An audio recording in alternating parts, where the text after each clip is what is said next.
The extreme temperatures that will bear down on California over the next week are the result of a heat dome, a phenomenon that typically brings broiling conditions to the state as summer fades into fall.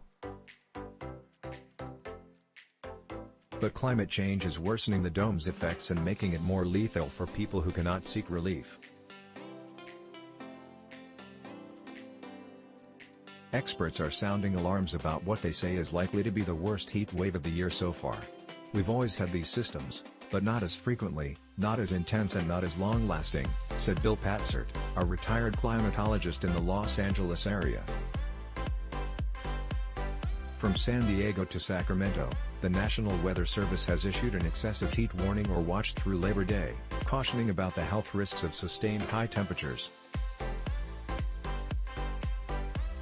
Experts say the heat wave will also increase the chance of wildfires and power outages and will exacerbate the state's ongoing drought.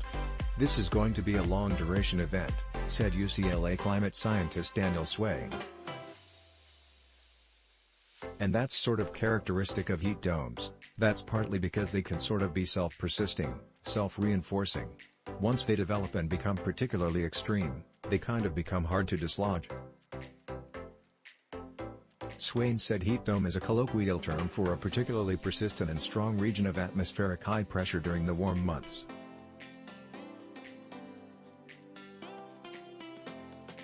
When the high-pressure system moves into an area under certain conditions, it traps heat, similar to an insulated dome. This is what will bring extreme temperatures this week across California and Nevada. When you're inside of a high-pressure system, particularly a strong one, you generally have downward motion in the atmosphere, as opposed to upward motion. And that suppresses clouds, Swain said. It results in clear skies, so you get more solar radiation, more warming of the surface. But beyond that, you get additional warming, because that downward motion itself results in compressional heating.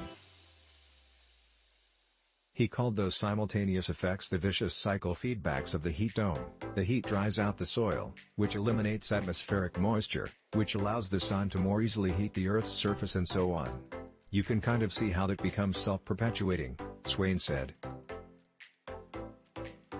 And that's what we're going to see this week into next week over California and Nevada.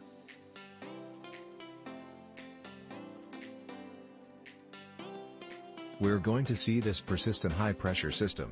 This is a pretty extreme heat dome, that's going to accumulate more and more heat as it persists through those processes.